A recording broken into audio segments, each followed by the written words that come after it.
क्या वो नहीं समझते कि इसका इम्पैक्ट क्या होगा। वो अपने लोगों को मिस इन्फॉर्म करते हैं, मिसलीड करते हैं अपने लोगों को। अगर अपनों के साथ अपने ऐसा करेंगे तो हमें दूसरों से क्या उम्मीद। हम बड़े सदमे में हैं।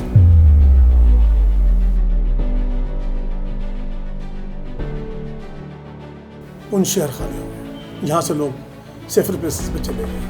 हालात ठीक लग नहीं रहे, बच्चे परेशान हैं, बच्चियाँ परेशान हैं। जब यहाँ शेलिंग होती है तो बच्चे लिपट जाते हैं, सहम जाते हैं, रोने लगते हैं।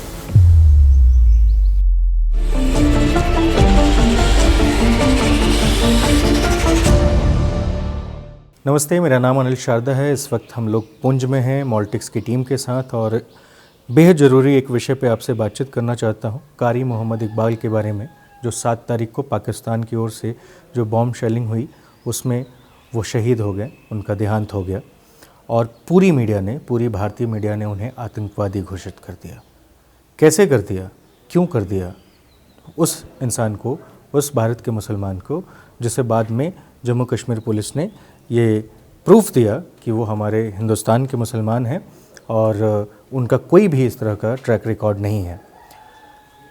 वो जहाँ पढ़ाते थे, जहाँ पे उनकी जान गई, उसी के वाइस प्रिंसिपल के साथ मैं इस समय बातचीत करने वाला हूँ। सैयद साहब, बहुत बहुत शुक्रिया हमें समय देने के लिए। हाँ, शुक्रिया। सबसे पहले तो मैं आपका शुक्रिया अदा करता हूँ कि आपने बड़े अच्छे विषय पर मुझसे बात की और मुझे मौका मिला कि मैं बहुत इम्पोर्टेंट इशू पर अपनी पक्ष रख सकूँ। देखिए, जब ये हादसा हुआ, जब ये शेलिंग हुई और हमारे एक टीचर, सीनियर टीचर और बड़े ही रिप्यूटेड थे वो हमारे इदारे के लिए, उनकी जान चली गई। खैर, उनकी जब जान चली गई वो पूरा मामला अलग है कि फिर हमने उनको दफनाया। लेकिन 7 तारीख को ये वाक़या होता है। लेकिन 8 तारीख की सुबह को हम जब देखते हैं कि हमारा नेशनल मीडिया ये बता रहा है कि वही आदमी जो एक शिक्षक है, जो टीचर है और जिसको यहाँ की पूरी सिविल सोसाइटी जानती है और जिसका फैमिली बैकग्राउंड बहुत अच्छा है, जो अपने एरिया में बड़ा रेप्यूटेड नाम है, उसकी फैमिली बड़ी रेप्यूटेड है अपने एरिया में, और उनको, उनकी शहादत को टेररिज्म से जोड़ दिया गया। देखिए, पूरा जम्मू कश्मीर पहलगाम के हादसे से पहले दुखी था।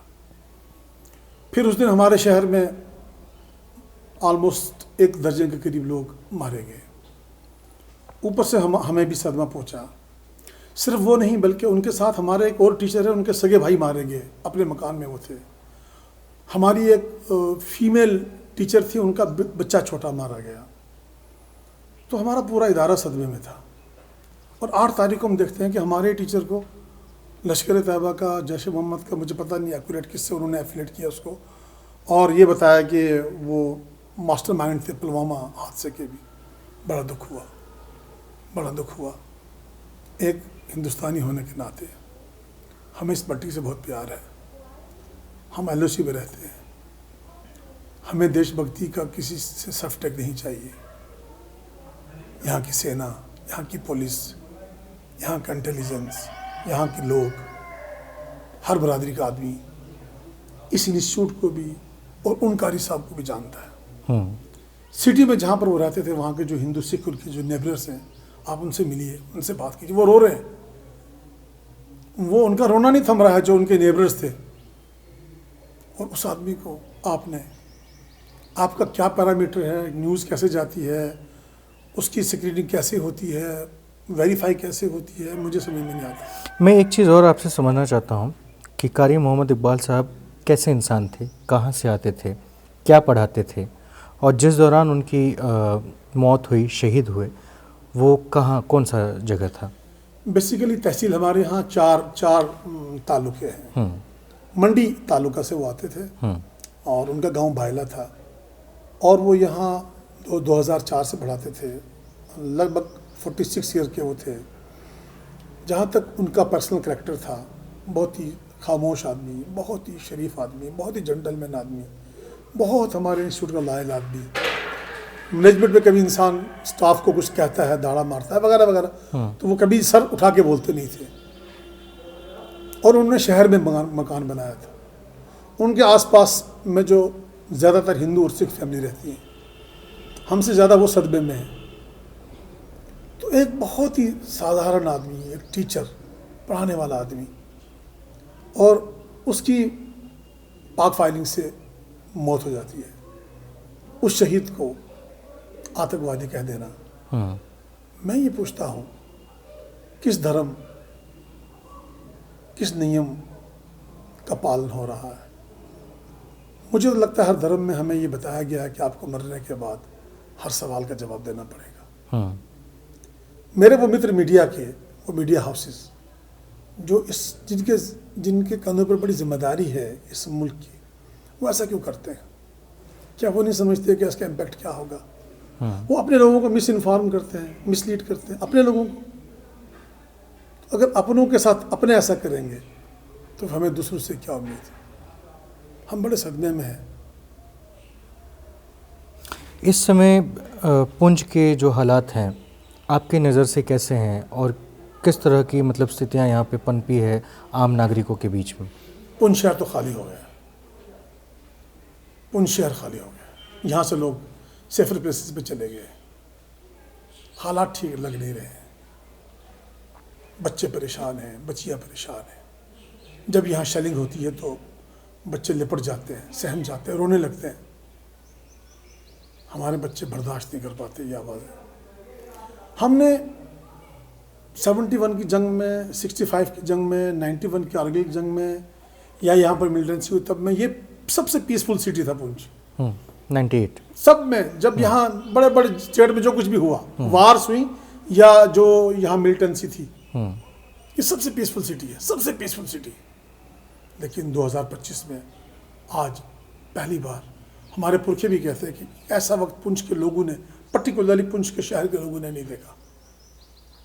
आपको यहाँ मिलना चाहिए। यहाँ जो हमारे हिंदू मित्र हैं, सिख मित्र हैं, मुसलमान मित्र हैं, यहाँ जितने भी संस्थाएं हैं उनके जो प्रमुख हैं, आपको पता चलेगा कि ये शहर और इसके लोग किस प्यार मोहब्बत से आपस में मिलकर रहते हैं। एक और आखिरी चीज़ मैं आपसे जानना चाहूँगा कि 7 तारीख की रात जब भारतीय सेना ने पाकिस्तान पर चढ़ाई की और उसके बाद जब पाकिस्तान लगातार हमारे शहरों को टारगेट कर रहा है, आप पुंछ जो कि LOC के सबसे करीब जगह में से एक है, आपने इन 2 दिनों में क्या महसूस किया? 3 दिनों में डर है, खौफ है, सब सहमे हुए हैं। जब यहाँ गोलाबारी होती है तो मकानात हिल जाते हैं, खिड़कियाँ हिल जाती हैं, दरवाजे हिल जाते हैं, सब परेशान। हम दुआ कर रहे हैं अमन के लिए, और हम दुआ करते हैं कि मालिक जो है वो सद्बुद्धि दे सबको। और मैं इस मौके पर आपके इस चैनल के माध्यम से पाकिस्तान की लीडरशिप से गुजारिश करना चाहता हूँ कि वो थोड़ा रियलिस्टिक अप्रोच अपनाएं। हिंदुस्तान में 20 करोड़ मुसलमान रहता है, 20 करोड़ है, 20-30 आदमी नहीं है। वो अपने लिए सक्षम है, वो जैसा भी है अच्छे हालात में है। और अच्छे हालात अगर देखें तो आप किसी मुल्क में भी नहीं है, किसी दुनिया के किसी मुल्क में परफेक्शन नहीं है। हम यहाँ जी रहे हैं, हमारी अज़ानें, हमारी मस्जिदें, हमारे मदरसे सब काम कर रहे हैं। तो अगर वो हमारे नाम पे, मुसलमान होने के नाम पे कुछ सोचता है तो उसको ये सोचना चाहिए कि इंडिया के साथ उसका झगड़ा या उसके जो कुछ है वो हिंदुस्तानी मुसलमानों को प्रभावित करता है, परेशानी खड़ी करता है। उसको जिम्मेदार बनना पड़ेगा, उसको ये सब हरकतें बंद करनी पड़ेगी। ये मेरा एक रियलिस्टिक अप्रोच है। ऐसा नहीं है कि ये मेरा एक रिक्वेस्ट है, हम्बल रिक्वेस्ट है। मैं दर्द से कह रहा हूँ, केरला का मुसलमान हो, पांडिचेरी का मुसलमान हो, तमिलनाडु का मुसलमान हो, गुजरात का मुसलमान हो, कर्नाटका का मुसलमान हो, कलकत्ता बंगाल का हो, कहीं का भी हो, वो यहाँ जी रहा है, वो अपने मुल्क में जी रहा है, अपने हालात में जी रहा है, वो सर्वाइव कर रहा है बेहतर तरीके से। तो हम चाहते हैं दोनों मुल्क खुशहाल रहें, वो भी खुशहाली के दामन में रहे, ये भी खुशहाल रहे।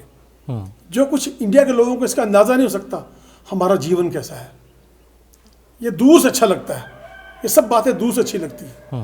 बम और गोले और मोटर शेल्स ये जहाँ पड़ते हैं उनसे पूछो, उनके बच्चों से पूछो, उस बेटे से, उन दो जुड़वा भाई, उस माँ से पूछो, उस बाप से पूछो जिनके ट्विंस चले गए, दोनों एक साथ पैदा हुए थे, दोनों एक साथ मारे गए। मैं पूरी सिविल सोसाइटी से कहता हूँ, आओ उनका दर्द बांटो। आप उन्हें खरबों रुपए दे सकते हो, उनको उनकी माँ से की हुई ममता आप उन्हें नहीं दे सकते। आपसे एक और चीज़ मैं समझना चाहता हूँ कि ये जो भारतीय मीडिया में मुसलमानों को लेकर के एक तरह का एक नरेटिव गढ़ने की कई बार कोशिशें की जाती हैं, ऐसी परिस्थिति में भारत का मुसलमान, आप सैयद साहब, आपको कैसा लगता है? देखिए, अल्टीमेटली ये सब हिंदुस्तान का नुकसान है। इतिहास बनता है, इतिहास टूटता है, इतिहास लिखा जाता है। India is a great nation. मैं हिंदुस्तान में पढ़ा हूँ 8 साल। हिंदुस्तान बहुत खूबसूरत मुल्क है, मैं गर्व है इस मुल्क पर। इतनी बोलियाँ, इतने रंग, इतनी भाषाएं, इतना कल्चर, इतना रिच कल्चर कहीं दुनिया में नहीं है। कहाँ कहाँ रहे अब? मैं वैसे तो मैं गुजरात पढ़ा हूँ, लेकिन मैं घूमा पूरा इंडिया हूँ।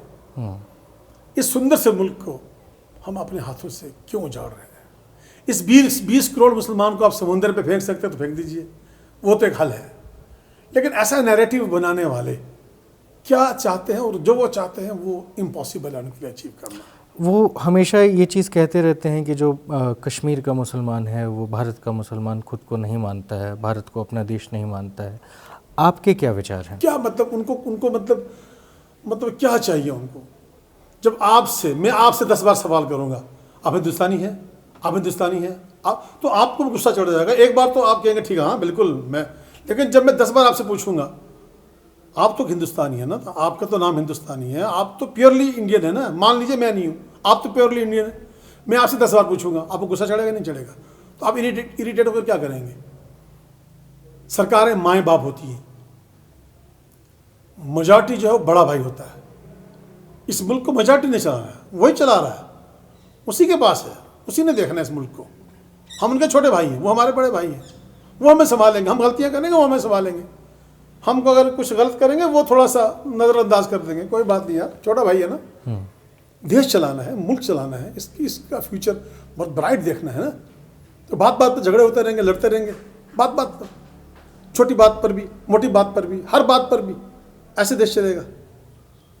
ऐसे देश तो नहीं चल सकता ना। नुकसान किसी का नहीं होना है ना, हिंदुस्तान ना हिंदू का ना मुसलमान का। अल्टीमेटली मुसलमान नुकसान जो है वो हमारे मुल्क का होना, हमारे देश का होना है। बिल्कुल। कारी मोहम्मद साहब के परिवार के बारे में थोड़ा सा बताइए कि उनके परिवार में और कौन लोग थे जो उनके जाने के बाद उनके परिवार को संभाल सकते हैं, उनके बच्चों को संभाल सकते हैं? उनके छोटे भाई हैं, उनके माता पिता दोनों नहीं हैं। उनके छोटे भाई हैं, मोहम्मद फारूक उनका नाम है। 6 बच्चे हैं कारी साहब।